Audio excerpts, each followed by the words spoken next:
Hi everyone, it's Amy. In the past, I have wanted to get into reading more philosophy and understanding more philosophy. Now, of course, philosophy is a massive field of study, and it's probably best to find one specific area to start in. And so I said to myself the other day, why not start with metaphysics, explore metaphysics a bit, and see if this is an area of philosophy, an area of study that I would be interested in exploring further.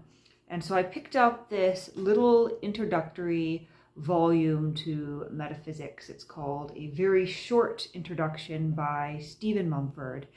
Now, despite it having the title of A Very Short Introduction, this little volume does not, in fact, define what metaphysics is, and I had more or less expected a concise definition, but I think the lack of concise definition is more commentary on the lack of agreed upon definition in the field of metaphysics than on the author himself. I think Mumford does an excellent job with this little volume in pulling together some of the key questions that are asked within the study of metaphysics, metaphysical questions, I guess you would call them, while also trying to talk us as the reader through some of the various understandings of what metaphysics is.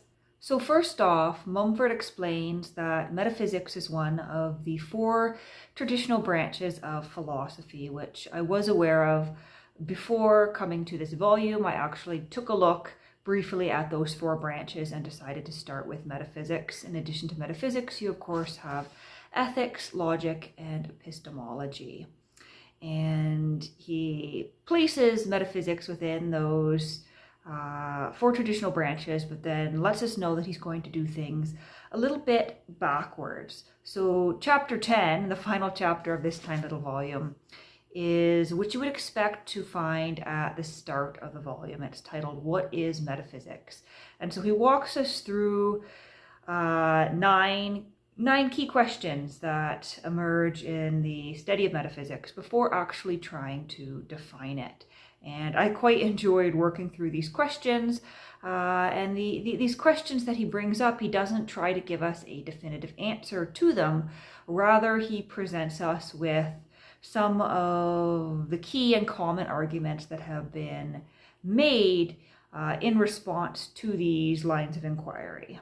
First off, we have a chapter with a seemingly odd title called What is a Table? And in it he tries to explore the question of what is a thing? Is it simply a bundle of properties, or is it something more? And then he gets more into abstract notions with a chapter titled What is a Circle? Exploring this question of what exactly is an abstract thing? What are these notions of circularity or redness?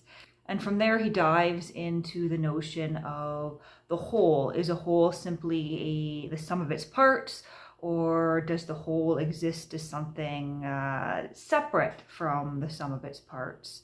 He also looks into questions of what is a cause, what is change, what is time, what is a person, and is nothingness something? Some of these metaphysical questions that come up time and time again in well-known works of philosophy, questions that I myself have encountered in little bits of reading here and there, but have never specifically taken the time to place within the study of metaphysics. And I think for me, some of the most interesting ones are what is a person?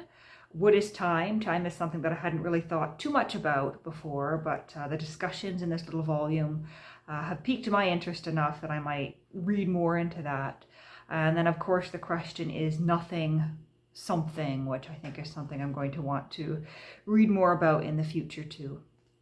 But so he takes us through all these questions, all these alternative answers to them, coming up with no conclusions, and then in the final chapter tries to define metaphysics for us, coming up once again with no conclusions, but I did try to draw some conclusions from that chapter myself.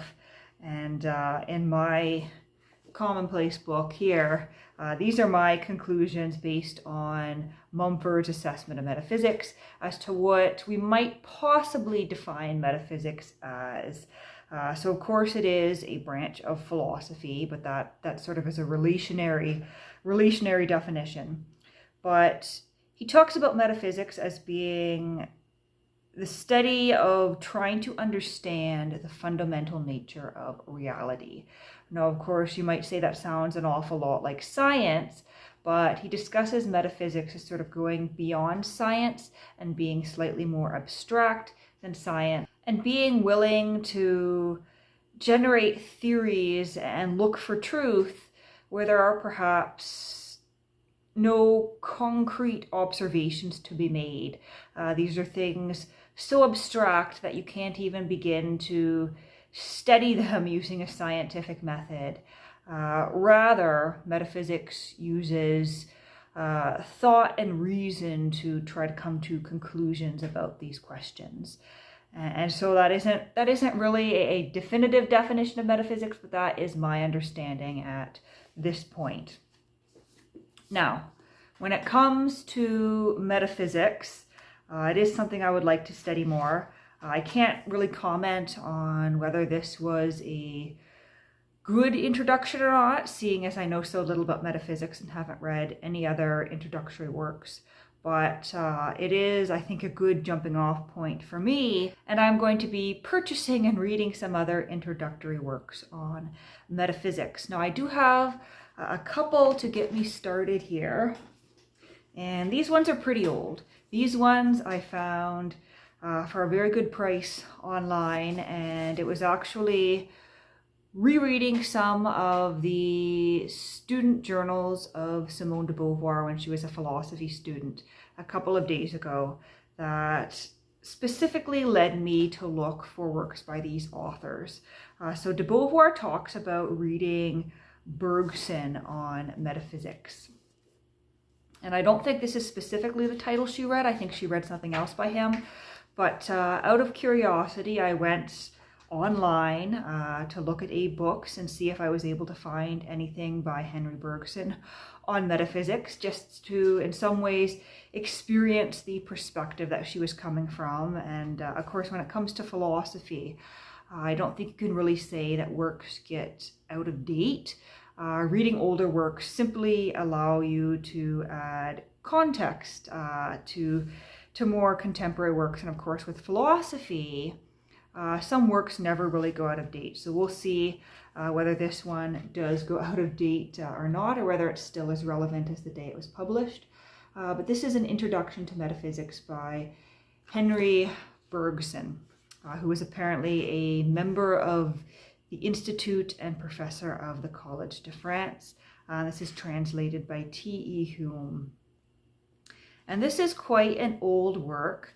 I can't really say for sure off the top of my head when this was translated into English.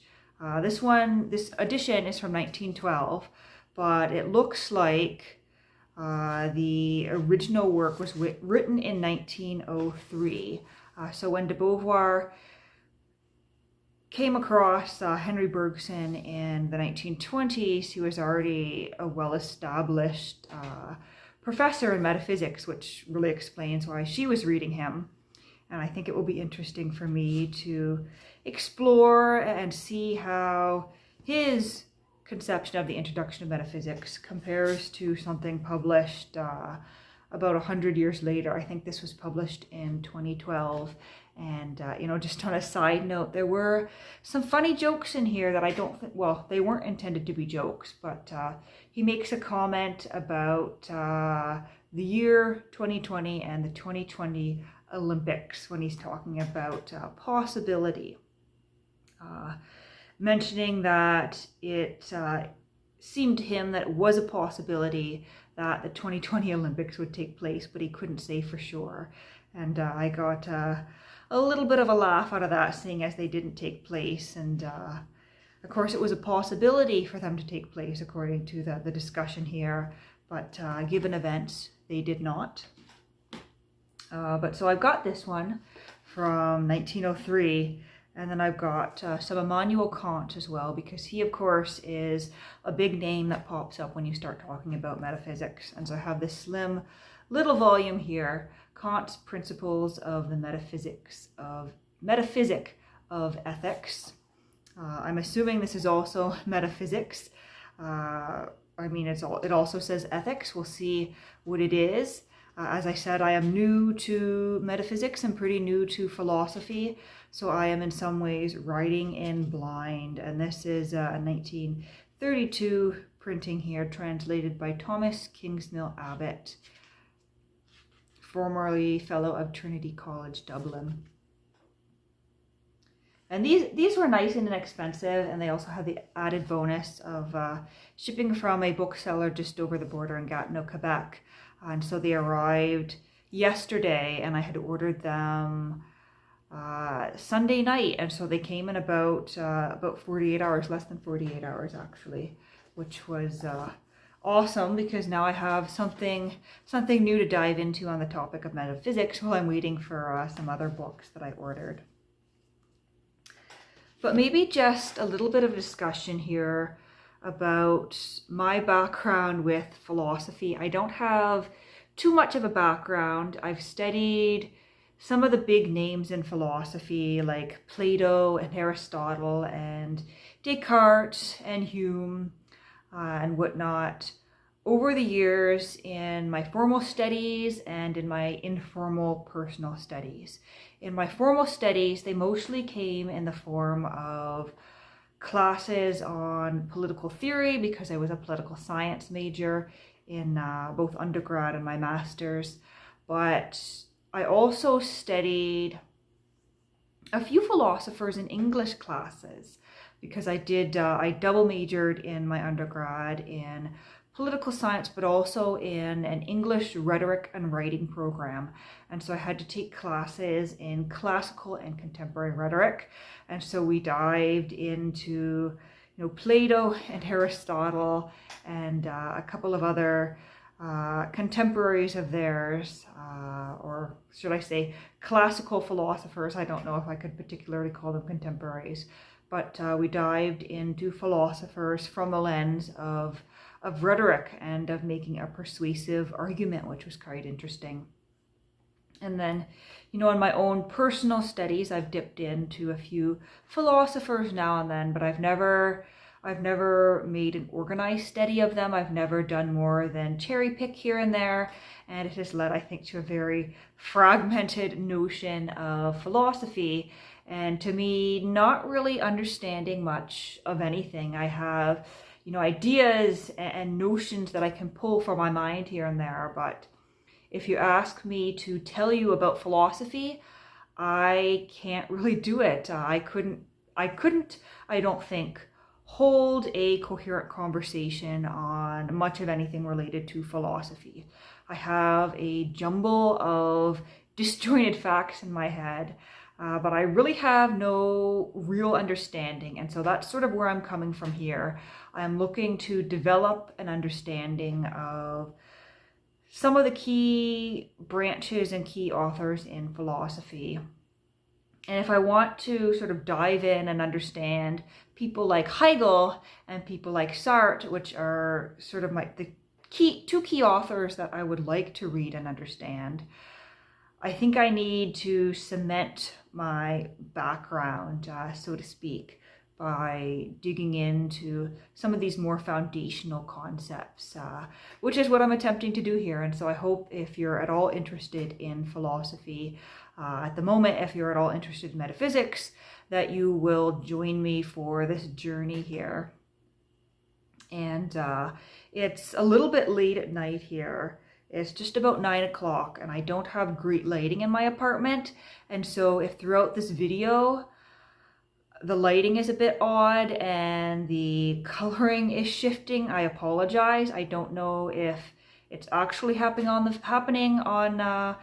video, or if it's just something I'm seeing in in the screen of my phone here, but it looks like my blue eyes are potentially flashing to and from red, like an old camera would make them. So I do apologize for that. I will try to film more of my videos in daylight as I normally do. But that's it for now. I hope you're having a great Wednesday, and I'll see you again soon.